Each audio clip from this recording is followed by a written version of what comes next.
الحمد لله أن الحمد لله نحمده ونستعينه ونستغفره ونعوذ بالله من شرور أنفسنا ومن سيئات أعمالنا من يهده الله فلا مضل له ومن يضلل فلا هادي له وأشهد أن لا إله إلا الله وحده لا شريك له وأشهد أن محمدا عبده ورسوله صلوات الله وسلامه عليه أما بعد فإن خير الكلام كلام الله وخير الهدى هدى رسول الله صلوات الله وسلامه عليه وشر الأمور محدثاتها وكل محدثة بدعة وكل بدعة ضلالة وكل ضلالة في النار. Imam Ahmed and At-Tirmidhi rahimahumullah both collected the hadith that serves as the backdrop for the discussion concerning the poison heart of envy, which is in Arabic called al-hasad, and the one who's doing it is al-hasid. And the two, al-hasad is a characteristic that the Nabi sallallahu alaihi wasallam clearly came to eradicate and destroy. A person doesn't have envy except that he's going to do any and everything in order to get his goal and his objective fulfilled. He's going to compromise anything and everything, irregardless of the connection that he has with the people who are around him. Hasad or envy in Islam is to be upset that Allah Azza wa Jalla has bestowed upon someone, something that He didn't give to you, and to want that thing to be taken away from that individual. That's hasad. So it consists of two things. Someone sees that someone else has something, or they've completed something, they've obtained something, attained some station, they hate it with a passion, and they go a step further and they hope that that thing is taken away from them. Whether they receive it or not is irrelevant. The important thing is not to see the favor that Allah Azza wa Jalla chose to bestow on that individual, on that person. That's al-hasad, and that's haram, and it's one of the major sins in al-Islam. A hadith comes that tells us it is permissible to have hasad. He says sallallahu alayhi wa sallam, la hasada illa fi ithnatayn. There is no envy except in two situations. There are two situations where envy is permissible, and what is similar to those situations. He said one is a man who Allah Azza wa Jalla has given him knowledge. He knows the Quran. He has knowledge of al-hadith. He has knowledge of al-fiqh. He's a knowledgeable person. So a person aspires to be like him. That's permissible hasad. He said the second case is a man who Allah Azza wa Jalla has given him wealth. He gave him money, and he spends that money fi sabilillah. He spends it correctly, doing charitable things, things that Allah Azza wa Jalla has ordered and commanded, and things that the Prophet ﷺ encouraged. So that person says, I wish I had the money that he had, so I can do similar or more. This hasad, the Nabi called it hasad sallallahu alaihi wasallam, but another word for it is al-ghibta. Al-ghibta, which is to have envy, but it's positive envy.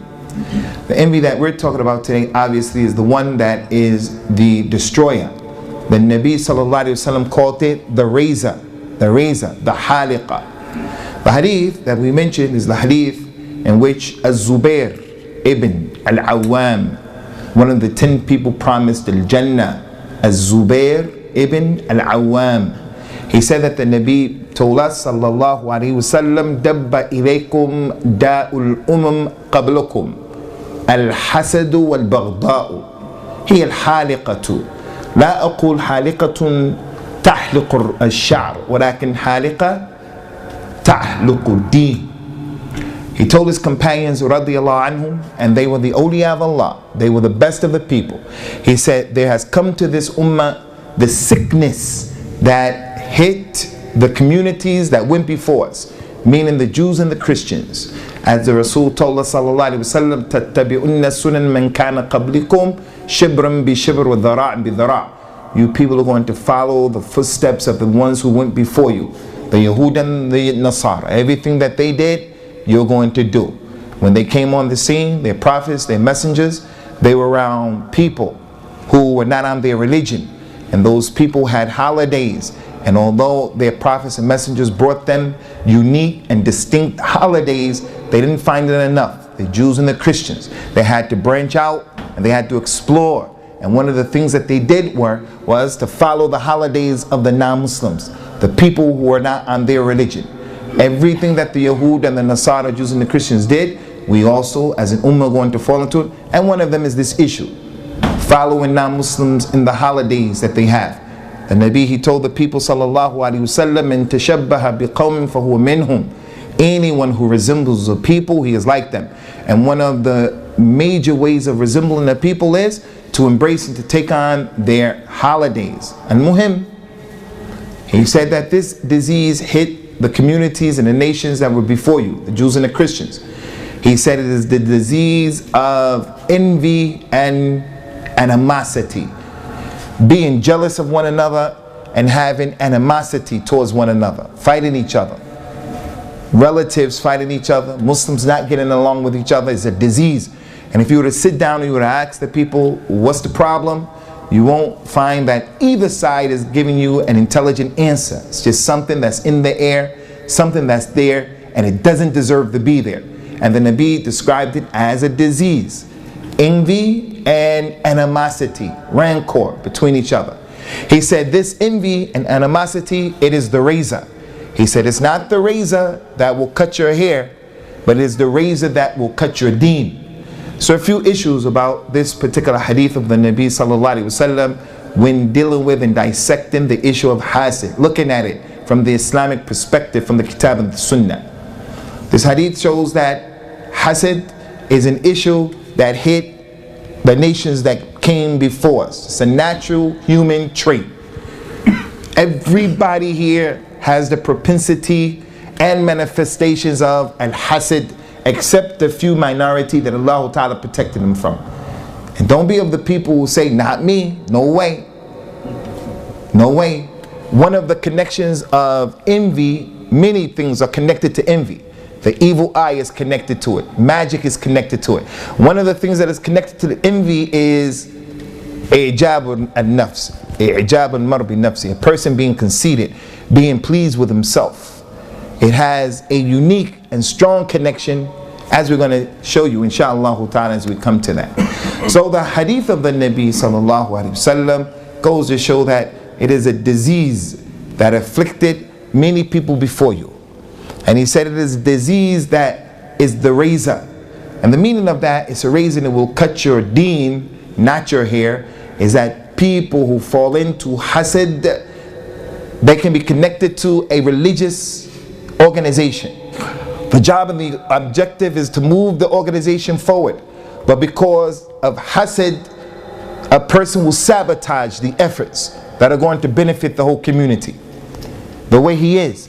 He doesn't like that the other person is in charge. He doesn't like that the other individual, he started it. He doesn't like that another individual has been given this or that responsibility, and it's from the affairs of the religion, and the individual will sabotage and compromise his deen. As a result of that, it is considered to be a razor. Anyone who has this uncontained hasid, it's going to be a problem. We look at the Quran and we look historically at it, we see that it caused a lot of problems for a lot of people from Allah Azza wa Jalla's creation.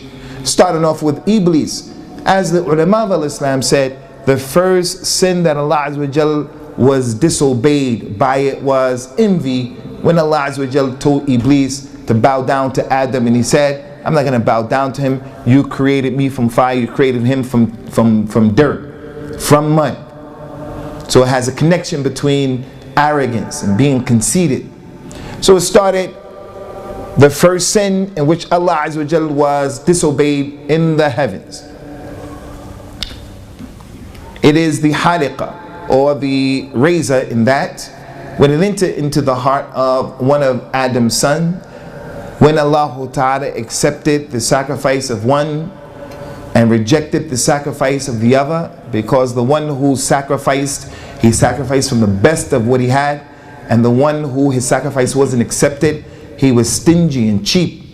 Allah accepted it from the one who had a taqwa and rejected it from the one who was playing games. As a result of that, one became upset and angry with the other, that Allah Azza wa Jal accepted from him and rejected from me, and as a result of that, he became envious, and it led him to murder his brother, the murder of his own brother. It is the Haliqa, the brothers of Yusuf, salawatullahi wa salamuhu alayhi. They said, verily, Yusuf and his brother Benjamin, they are more beloved to our fathers than we are, and we are a strong-bodied group of men. Why did Yaqub love Ibrahim and Binyamin? He loved them because of the characteristics of a taqwa and knowledge that was embodied in the both of them. And in loving them, he didn't shun his responsibility, and he didn't act unjustly towards those other brothers who had a problem. But again, they had a problem with the fact that their father chose and honored Yusuf and Binyamin over them because of their positive qualities. It led them to try to murder Yusuf, and it led them to try to cause problems for Binyamin. It's the Haliqa in this majlis right now, because of al-hasad, again, as I told you, the one who doesn't control it, because everyone has the propensity to have it. Even if you see yourself as not being jealous, everyone here, you go to someone's house, he has an extension in his house, he has nice furniture in his house, people go in that house and they have hasad. As a result of the hasad, they put evil eye on the individual. So it's not just important that we deal with the issue of hasad, it's important that we deal with what should you do to protect yourself from the hasid, idha hasad. Historically, showing that al-hasad, ikhwani, is a haliqa, and there are just too many examples. One of the main reasons why the kuffar of the different nations in the past, they didn't listen to and they didn't obey and they didn't follow their Rasul and their Anbiya, salawatullahi wa salamu alayhim, is simply because the ones who chose to follow them were what they considered to be from the lowly people. قَالُوا أَن نُؤْمِنُ لَكَ وَاتَّبَعَكَ الْأَرْذَلُونَ. They said to Shu'aib, they said to Hud, they said to all of the prophets in the past, shall we follow you when all we see is those who are low and debased, the du'afa, fuqara? It's just the regular people following you. It's not the people with money like us. Why are they following you and we're not following? Why did they precede us to your message? And they reject the message just because of that. Throughout the Quran, if you read those ayat, those surahs of Al-Anbiya, Surah of Hud, all of those surahs where Allah Azza wa Jalla gives us the story of the prophets when they came. Each one came to his people and all of them said, we're not going to believe in you because we have a problem with the fact that people who are below us are following you. So they rejected the message of a Tawheed for no reason other than other people proceeded into him. Even the Nabi sallallahu alayhi wa ala alihi wa sallam, Rasulullah sallallahu alayhi wa sallam, everybody from Quraysh knew that he was truthful. Everyone from Quraysh knew he was worthy of what he was claiming. But they said, like in the case of Abu Lahab and Abu Jahl, they said we used to be in a race with his part of Quraysh. Quraysh had different tribes. The Nabi came from Bani Hashim. Umar came from Bani Makhzum.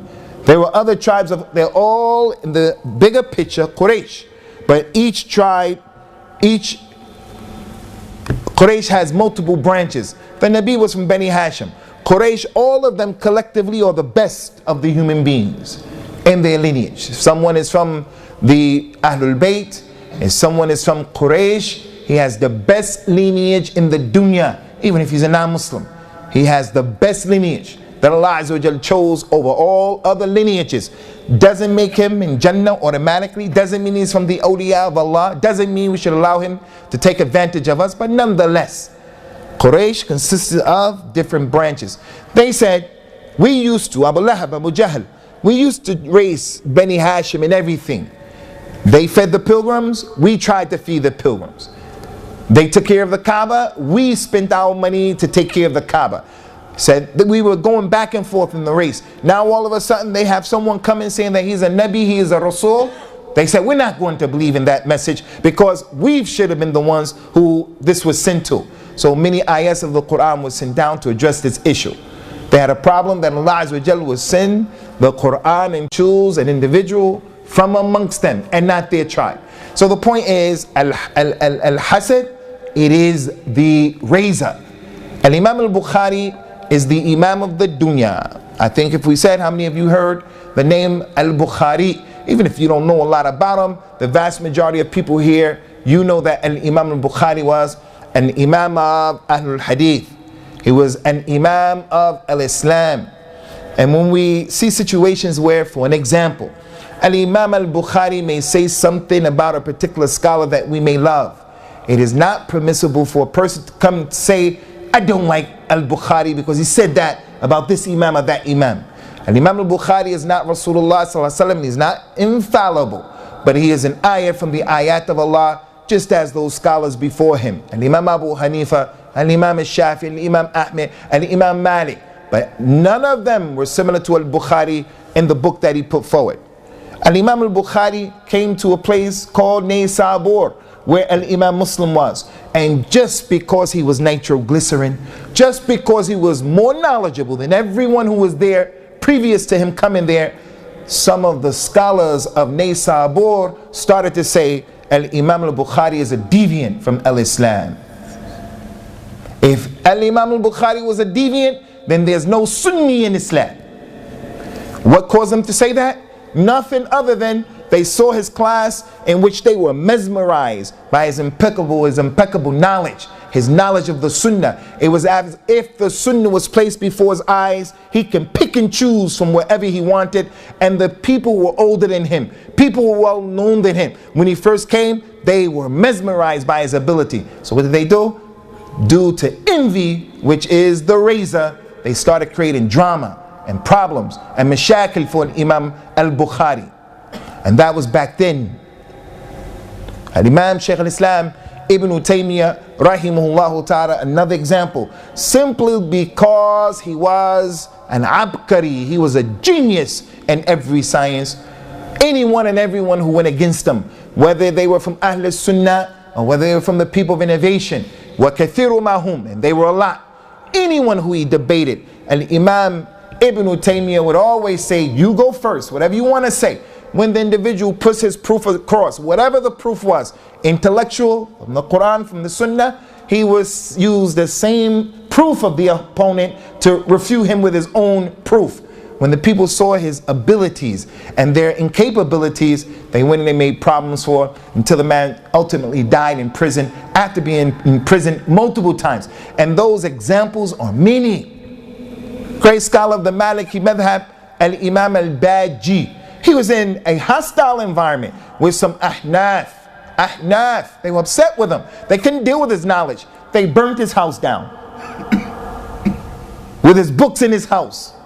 And he came up with some beautiful lines of poetry about, if you burn my house down, you can't burn those things in which you burn my house down with my books in it. You can't burn the vessel that my books are actually being contained in, meaning his heart. So that's not something just peculiar to the Ahnaf. All of the madhahib did that to scholars of the other madhabs. And then someone's going to come and tell us we have to have a madhab. No, we don't have to have a madhab. We have to follow the Nabi sallallahu alayhi wa alayhi wa sallam first and foremost, and the canonized way, the systematic way that the madhahibs have put that way, that training is okay. It's okay. But don't be of the people who you reject the truth because it's not from your madhab. Which brings us to the issue of the connection of al-hasad with being conceited, looking at oneself as being more than his reality. And this, as I mentioned, is a natural characteristic in Bani Adam, has to be cultivated. Jihad has to be made against it, especially for practicing people. Great scholar of Islam. He's Amir al-Mu'mineen in Hadith. His name is Sufyan al-Thawri. Had his own madhab. Sufyan ibn Sa'id ibn Masruq al-Thawri. He was an imam of a madhab, and his madhab was bigger and better than the 4 madhahib that remained, rahimahullah ta'ala. He said, and he was one of the 10 people, Amirul Mu'mineen al-Hadith. Only 9 others occupied this high station. He said, there was nothing that I had to deal with that was more difficult in terms of jihad than my own niyyah. My own niyyah. The man was the imam of Al-Kufa during his time in Iraq. Anybody who was somebody, if you didn't take from Sufyan al-Thawri, people would look at you, what? You didn't meet him? So if they heard he was coming to Mecca, Medina, people would flock to meet him. People travel from Egypt, Khurasani, Sabur, they travel from Sajistan, from all over the place to go meet him. On a daily basis, throughout the year, this man is sitting teaching the people, and he has a class full of people, 5,000 people, 10,000 people, every day, always, ya sheikh, ya imam, all the time, every time. That becomes a situation where it becomes easy for the individual to think himself bigger than his reality. Bigger than his reality. So everybody has this thing. The man came in, he said, Ya Rasulullah, inna ar-rajul yuhibbu an yakun thawbuhu hasana wa na'lahu hasana. He said, a man loves, one of us loves, this is the way we are.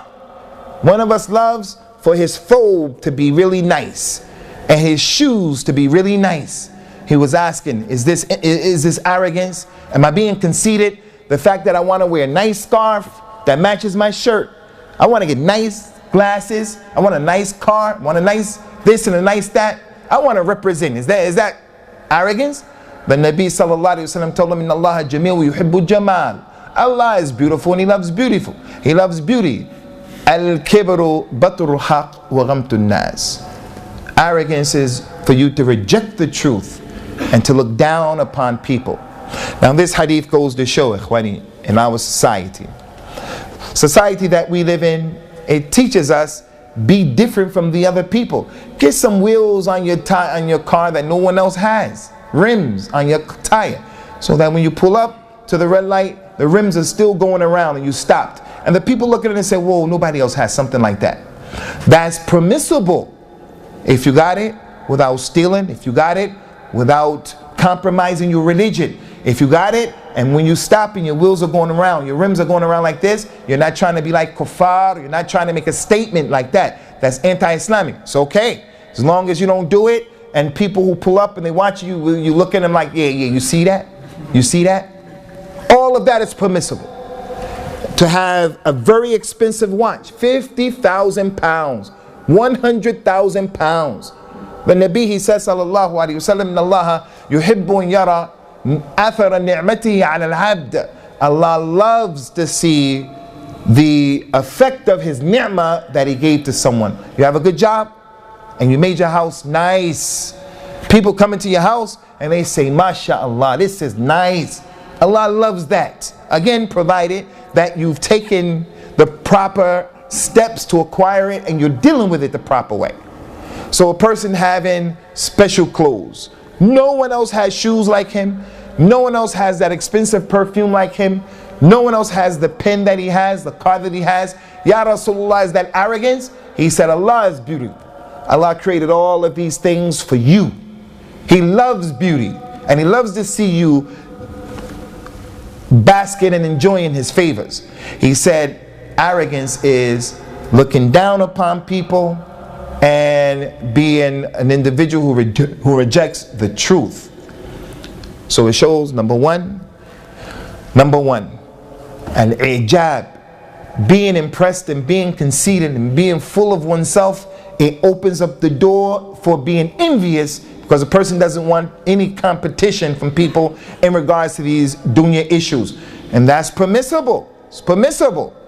It is permissible you to be the only individual in the community who has an expensive car, a Ferrari that you can afford, and you like the sportsmanship and the workmanship that goes into the car. You are the only one to do that. There's nothing wrong with that. The problem is when someone else pulls up in a Ferrari or something similar to a Ferrari, and then you become an individual who has a problem with that. So the Nabi told the people sallallahu alaihi wasallam, ثلاث من المهلكات, 3 things they will destroy you. The first thing that he mentioned was following your hawa. Hawa muttaba'un. The second thing that he mentioned sallallahu alaihi wasallam is mushah muta' or shuh muta', being extremely stingy and not being able to share what Allah blessed you with. Very difficult to get this individual to share little of what he has. And the third one, and it is the point, ijab al-mar bi nafsihi, a person being conceited, being impressed with himself. Now listen, ikhwani, before we move on, inshallah, this point, everybody has hasad, and that's why Allah Azza wa Jal told us in the Quran to seek refuge in Allah Azza wa Jal from the hasad if he starts his envy. Everyone has it, but everyone doesn't execute it. So we seek refuge from Allah from the hasad if he has envy. The Mufassirun of the Quran said that's because everyone has this thing in their heart, but some people fight it, some people push it away.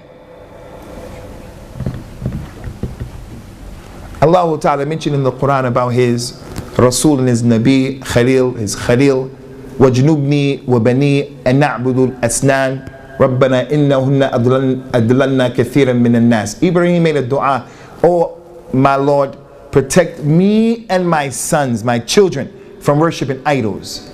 Oh my Lord, those idols sent many people astray. It's not conscionable, it's not conceivable that Ibrahim, who was the Khalil of Allah, is going to worship an idol. He's an Imam of Al-Islam, an Imam yuqtada bihi, an Imam to be followed. So Allah commanded in the Quran, وَاتَّبِعُوا مِلَّةَ إِبْرَاهِيمَ حَنِيفًا, follow the millah of Ibrahim, follow his millah, follow the fact that he was a person of a tawheed. He used to go to the house of Allah Azza wa Jal, and he used to work for the religion of Islam by building institutions for this religion, get the circumcision, and other than that, follow the millah of Ibrahim. He's an Imam, and he was the Khalil of Allah, one of the 5 major Rasuls. And yet he sought refuge not only for him, but he sought protection and refuge in Allah for his children, Ismail and Ishaq and their Anbiya. It's a lesson. He was a humble individual. From the characteristics in Islam that show the positive effect on the heart is to have humility, the opposite of being conceited and arrogant. Ibrahim wasn't too proud to make dua to Allah. The Nabi sallallahu alayhi wa alihi wasallam, when he was in his sajda, he used to ask Allah to establish his heart firmly.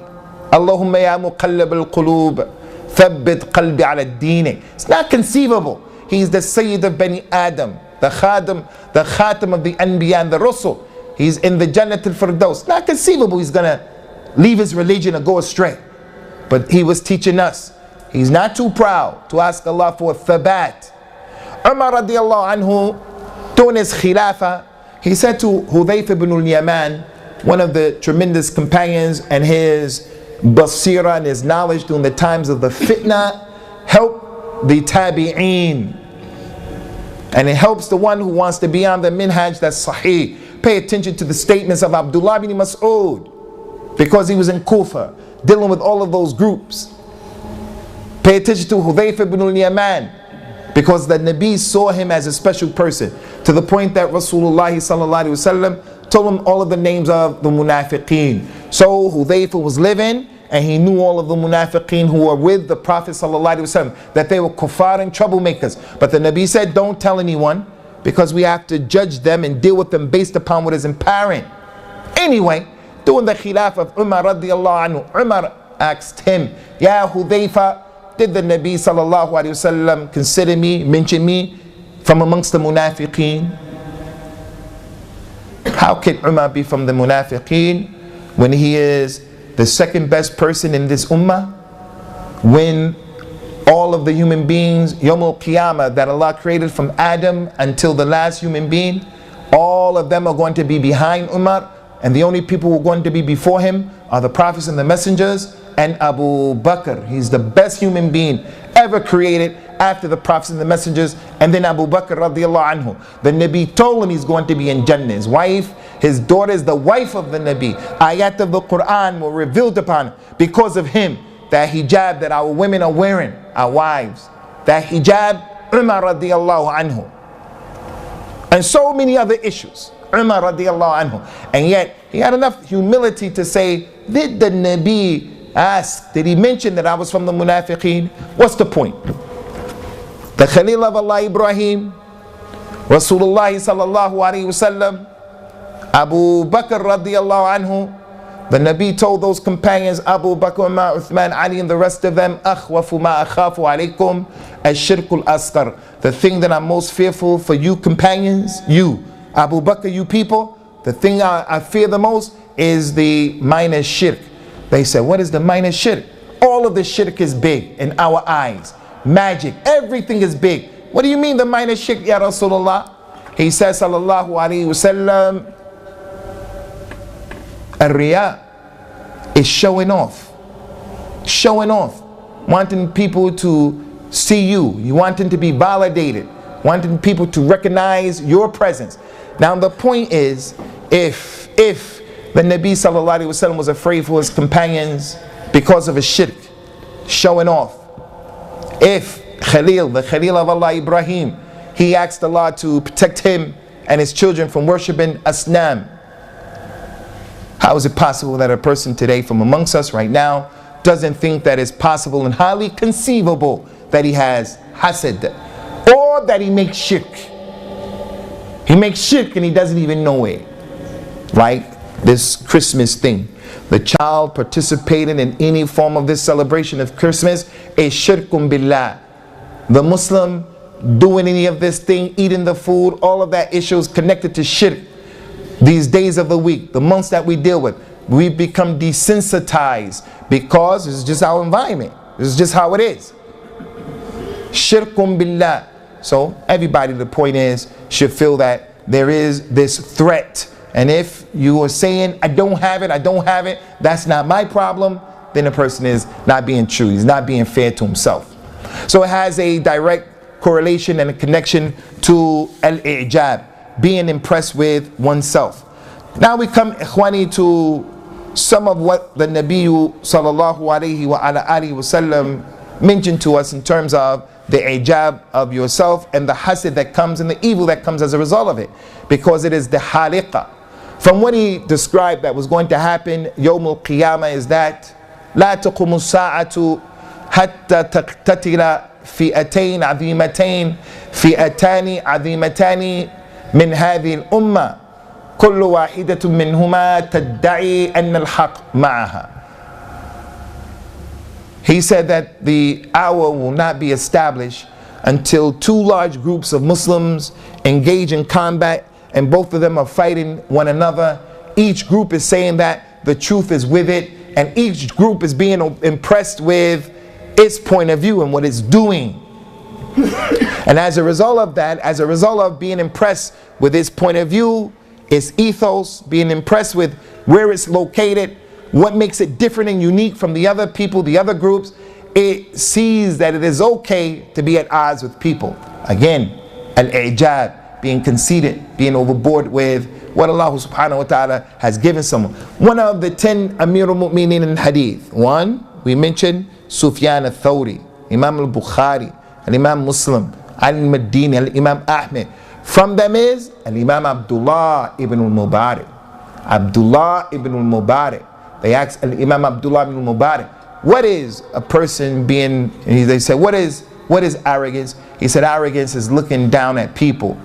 Looking down, and your nose is up in the air at people. They said, and what is conceit? Being impressed with yourself. He said, it's for you to consider that you've been given something or some things that no one else has been given, and you're happy about that, and you let people know. As a result of this characteristic, some of the scholars of al-Hadith, they rejected the narration of other people.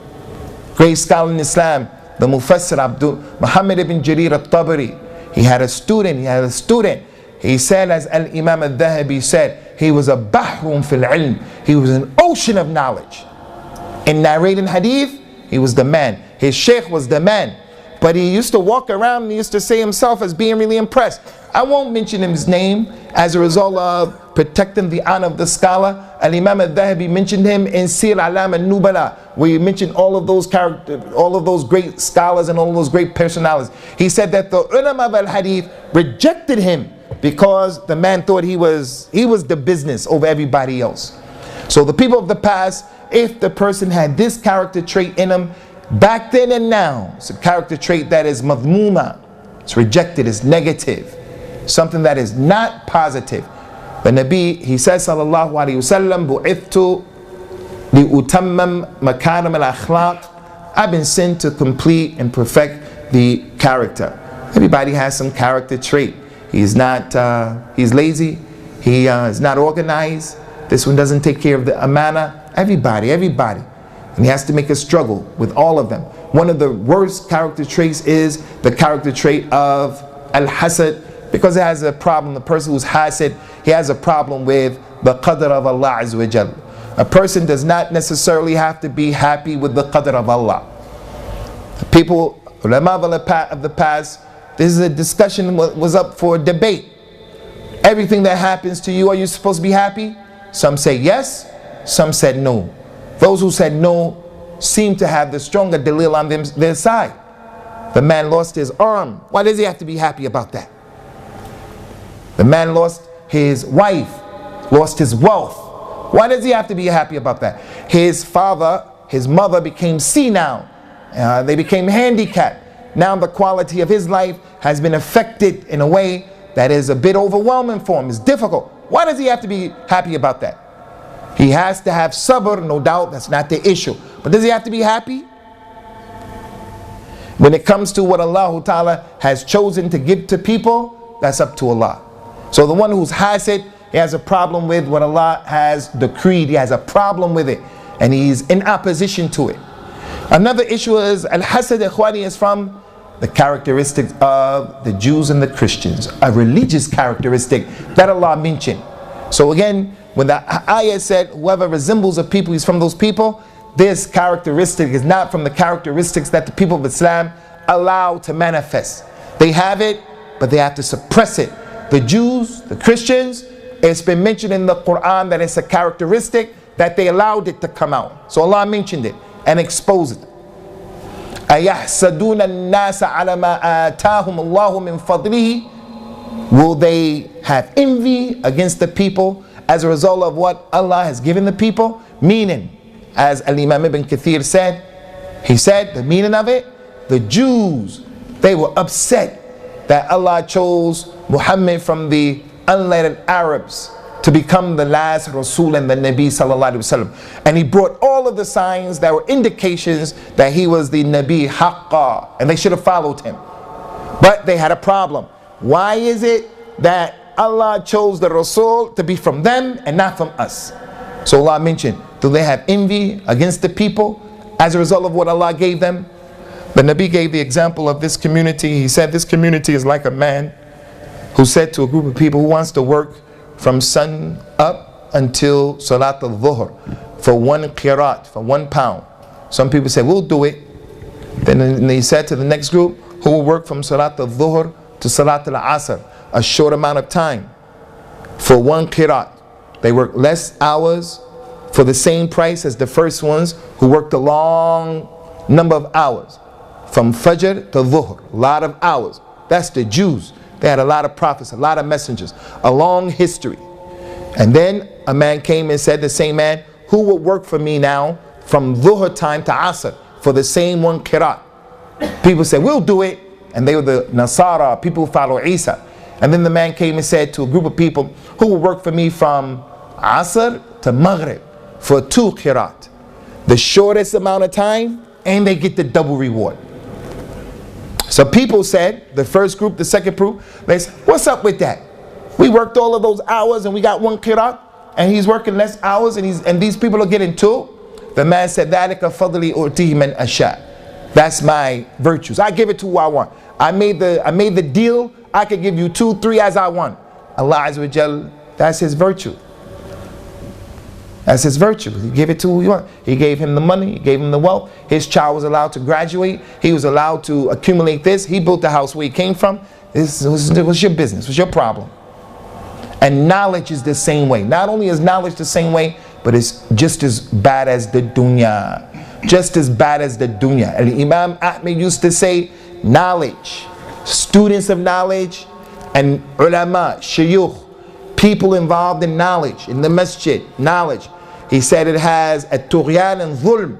It has oppression, competition, hatred towards each other, the contemporaries, just like money. Knowledge is just like that. The businessman out there, he's in competition with the other businessman. When the customers come, he say, don't go to him, his meat is not halal. Don't eat from them, their meat is not halal. Don't do this, don't do that. My price is less than this. His is counterfeit. And they have that dhulm between them. Money, competition. And Imam Ahmed said, knowledge is the same way. Knowledge is the same way. And for those of you who are clicked on, switched on, clued up about some of the issues that are going on between the people of Ahl Sunnah, this is a manifestation of that. It's a manifestation of that. All it is competition and jealousy. Who's going to get the most speakers and the most people to buy my books and the most people to come to my masjid has nothing to do with anything other than that. And the mistakes that people do make, and everybody is making mistakes, including those shuyukh, without any exception. The mistakes that people make, if there was sincerity in there, then there would be a nice way of addressing the issue. The way we address issues amongst ourselves. So the issue of al-hasad, ikhwani, it is a characteristic of the people of al-Yahudiyya. Allah Ta'ala mentioned about the Yahud in the Quran, وَدَّ كَثِيرٌ مِّنْ أَهْلِ الْكِتَابِ لَوْ يُرَدُّونَكُم مِّن بَعْدِ إِيمَانِكُمْ كُفَّارًا حَسَدًا مِّنْ عِنْدِ أَنفُسِهِمْ. Those kuffar from Ahlul Kitab, the Jews and the Christians, they earnestly hope and pray, Ya Muhammad, that they will be able to make you apostate from your religion after Iman came to you. They don't want the people to be on al-Islam, on a divinely revealed book. The Nabi, he said in what was collected by Imam Ahmed, وَصَلَّى اللَّهُ وَسَلَّمَ عَلَى نَبِيِّنَا وَرَحِمُ اللَّهُ تَعَالَى Imam Ahmed. He said in the authentic hadith, مَا حَسَدَتْكُمُ الْيَهُودِ مَا حَسَدَتْكُمْ عَلَى التَّأْمِينِ وَالسَّلَامِ. The Jews were never envious against this ummah the way they're envious against you concerning at-ta'meen and salam. When the Muslims used to pray during the time of the Nabi in Jama'ah, and he said, غَيْرَ الْمَغْضُوبِ عَلَيْهِمْ وَلَا الضَّالِينَ. The Yahud from outside of the masjid will hear Ameen, and it will be loud. Not that the walls shook, because that hadith is not authentic, but they heard the unity of the Muslims. They heard the dua of the Muslims, the tawheed that the companions had in making dua to Allah Azza wa Jal. Ihdina sirat al-mustaqim. Not like the Jews, not like the Christians. Make us balanced. People who have knowledge. Iyaka na'bud wa iyaka nasta'in. We're people of a tawheed. And at the end of that dua, Ameen. The Jews used to hate it. It's a sign that the Arabs now of Medina are united. Something they used to hate because they would manipulate the ikhtilaf that existed between them. It was a sign of their imminent death and their loss of power and prestige. Then the person comes today and he says, in the salat, don't say Ameen, and Fajr, Maghrib, Isha, because the Imam said don't say that. The Imam said, Rahimahullah Ta'ala, if the hadith is authentic, then that's my madhab. So his students after him, Hamd ibn Hassan Shaybani, his students after him, Abu Yaqub, Ishaq ibn Ibrahim, Rahimahullah, they used to come and say, no, the Imam was wrong in that particular issue. And we say, you should do this and you should do that. Or you shouldn't do this and you shouldn't do that. The Imam said that dua, salat, ad-duha, the one you pray at 10 o'clock, 11 o'clock in the morning, he said that's not from the sunnah because he didn't know. He said that's an innovation. That's what the Imam said. His two students came and said, no, there's an authentic hadith clearly that illustrates this is from the sunnah. The Imam said, you shouldn't do Raf'ul Yadayn. His students came, la, that's what the Imam said. But if the Imam knew of these hadith, he would have said you do Raf'ul Yadayn. So the point here, ikhwani, is that's one of the clear proofs that Ameen is from the Salah. And the Yahud, it shows they have hasad. And they also have hasad for the salams. When the Muslim meets the other Muslim, he says, Salamu alaikum.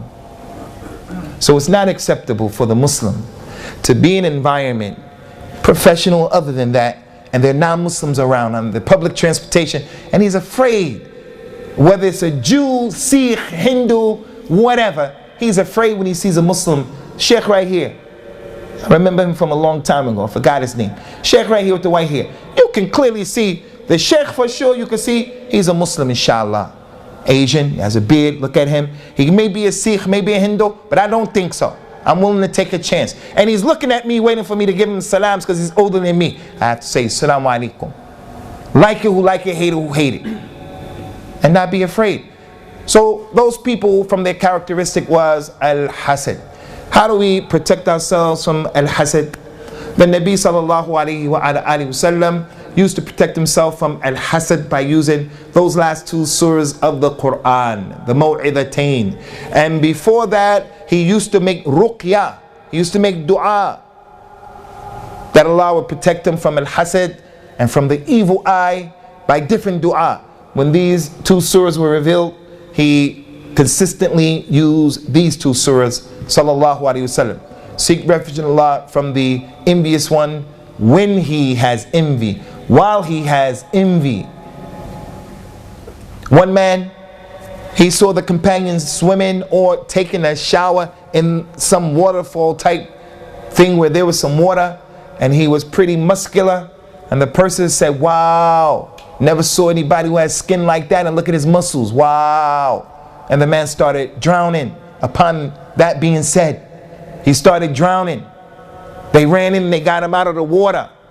Almost died, pumped his stomach. He didn't die. They told the Nabi sallallahu alayhi wa sallam. He heard that, he said, عَلَى مَا يَقْتُلُ أَحَدَكُمْ أَخَاهُ إِذَا رَأَى أَحَدَكُمْ مِنْ أَخِيهِ مَا يُعْجِبُهُ فَلْيَدْعُ لَهُ بِالْبَرَكَةِ.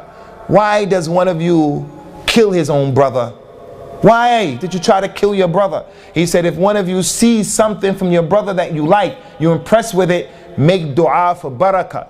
He didn't say mashallah. People say when you see something nice, you had a baby, I had a baby, say mashallah, mashallah. You can say mashallah, but the Nabi told the people sallallahu alayhi wasallam, if you see something that someone has and you praise it, pray for barakah. Allah yubarik fiqh, barakallah fihi, barakallah fiqh. So you see, the man started drowning, although it wasn't the goal and the objective of the one who said that to harm his brother. He gave him the evil eye, the evil eye. He said that the evil eye, sallallahu alayhi wasallam, said that the evil eye will land a man into his grave, and it will land the camel into the pot, because he walks and he breaks his foot, something happens, someone's look at the camel and praises the camel, as a result of that, the foot is broken. So they have to kill and slaughter the camel and eat it, and the benefit of the camel no longer exists because of the evil eye. So the Muslim can give you that, your mother, your father can give you that, or an enemy can give you that. So it's imperative that the person makes a part of his existence the Maw'idhatain. Lastly, ikhwani, from the important issues of the etiquette with al-hasad, and this shows us that our religion didn't leave anything out. Allah Ta'ala mentioned in the Quran, وَنَزَّلْنَا عَلَيْكَ الْكِتَابَ تِبْيَانًا لِكُلِّ شَيْءٍ. We reveal to you this book, and it explains everything that you need to know. Allah Ta'ala mentioned in the Quran, وَمَا فَرَّطْنَا فِي الْكِتَابِ مِنْ شَيْءٍ. We didn't leave anything out of this book. A man has a ring, he wants to wear a ring. Our religion told us, you can't wear a gold ring. Something as insignificant as that. It's insignificant. It's from the mundane affairs. You can't wear the ring on this finger as a man. Can't wear the ring on that finger as a man. Can't wear the ring on that finger as a man. These two. And the Nabi sallallahu alayhi wa sallam wore a ring not because of his desire to have beautification. No. He wore a ring because the people told him, Ya Rasulullah, when you write letters, when you have letters written and you send them off, the people won't respect the letter if it doesn't have a stamp. So he took his ring and he made it Muhammad Rasul Allah. Muhammad at the bottom, Rasul in the middle, Allah. And he would stamp his letters that he sent to people with that ring. And he taught us in that ring so many ahkam.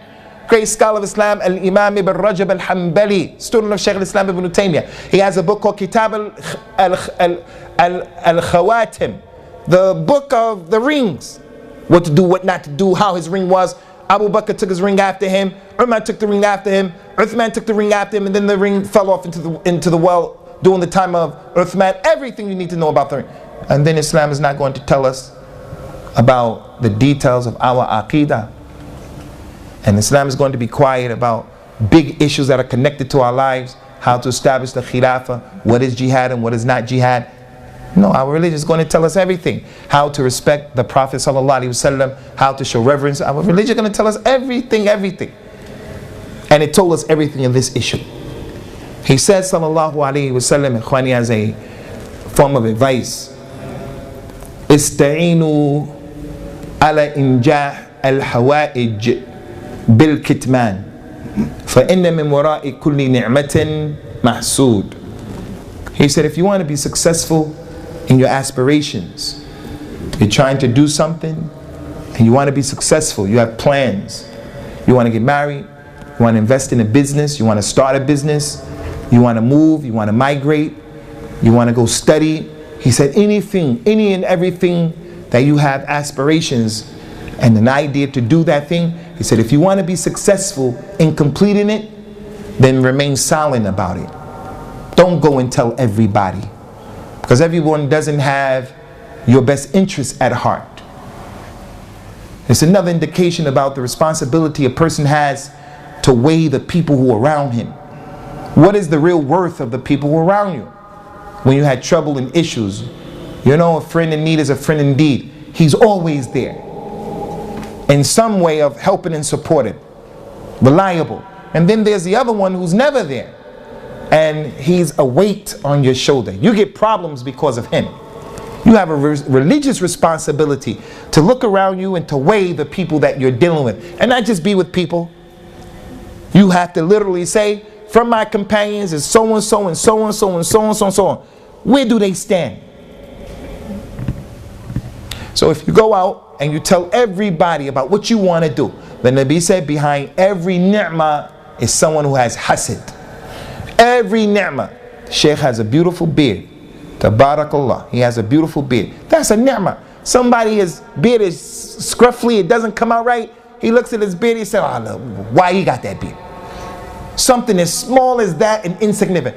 Every ni'mah that Allah gave you, everything that's a ni'mah for you, someone is there hating on your program. That doesn't mean that you are allowed to go from his place and you sit around and you start saying, okay, I have a new car. I know Auntie so-and-so is hating on my program, and so-and-so is hating on my program. And I think, no, you can't do that, but you have to know people are hating. So as a result of that, you read those mu'awwidhatayn. You make dua to Allah Azza wa Jal to protect you, your children, and your affairs from the people who are hating on your program in the open, people who are hating on your program in quiet and behind the screen and in the shade.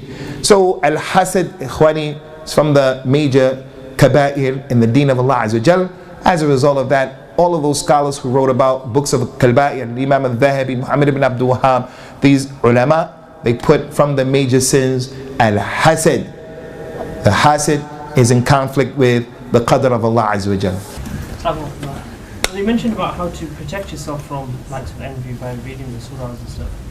Why does it actually happen? I mean, why can't Allah stop that from happening? If you're a practicing Muslim and you've got greed and all the things that you see as example, why would someone else's jealousy conflict you? Why would it?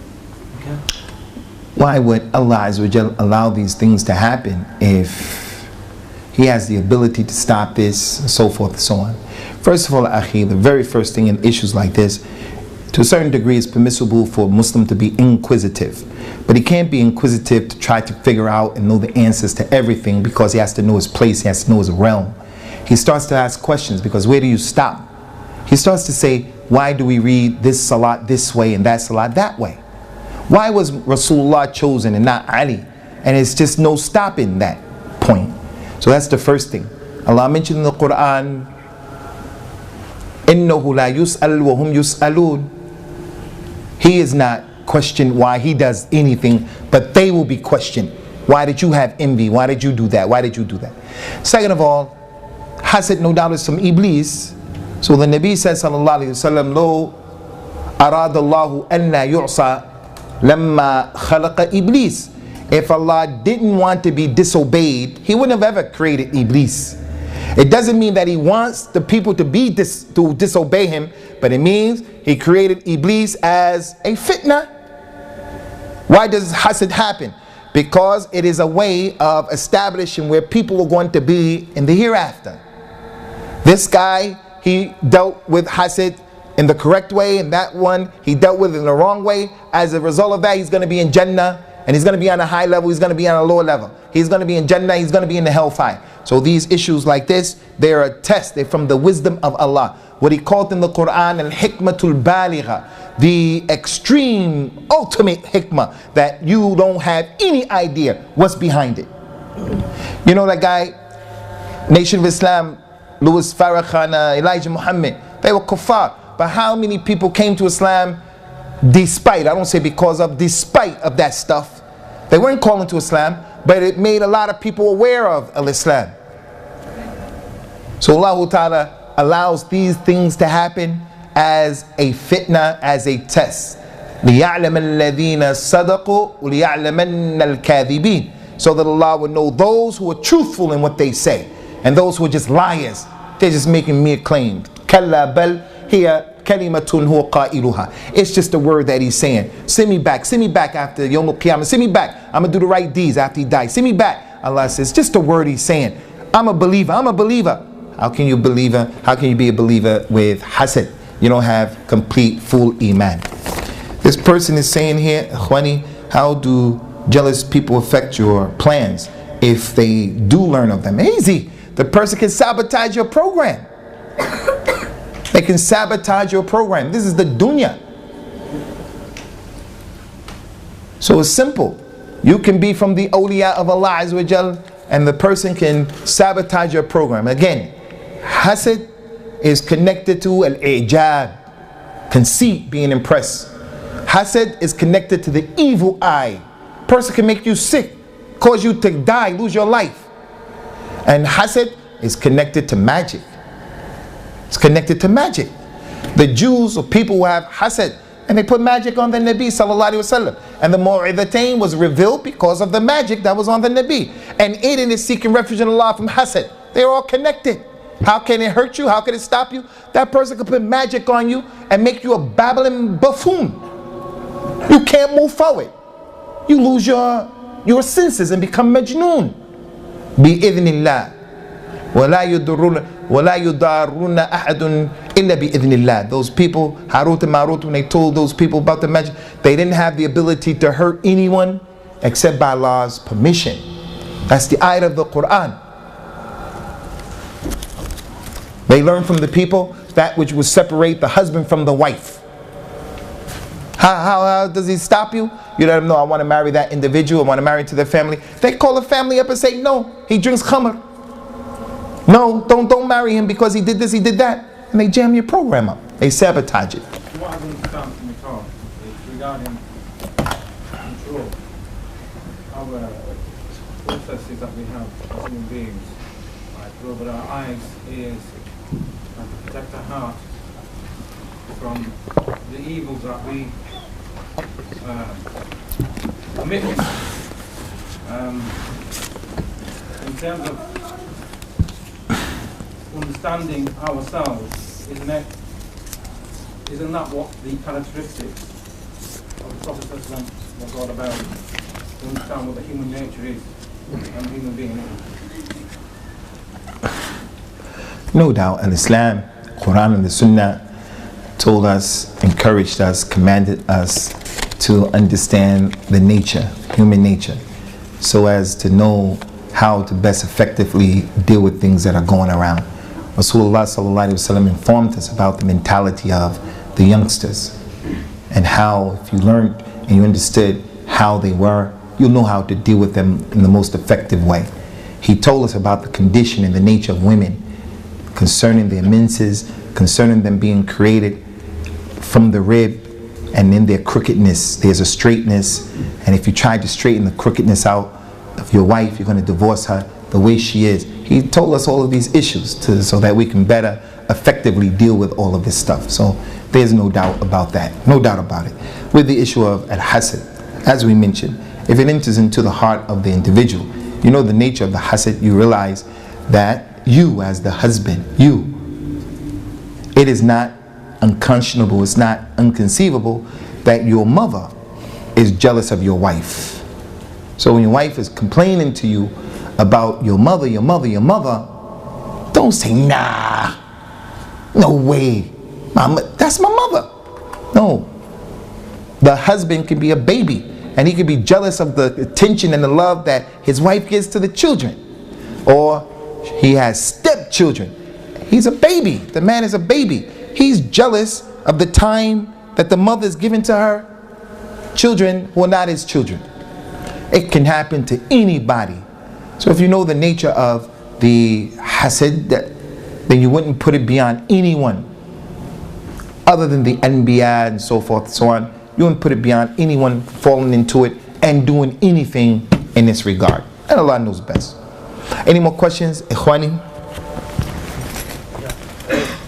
You know how a couple of times experienced turning the bus and somebody putting magic spell on me. I didn't realize how much magic there is. A couple of times, this brother, one Pakistani man sitting, a young man sitting in front of me, behind me, whispering. But after a couple of days, I realized, and like university colleges on Yahud or other people as well, can you tell, I thought he was saying so, I heard the whisper something. And then can you tell what you read once they're putting spell on you, and you can guess what maybe he's putting, what he's doing, and then afterward, what sort of effects you get?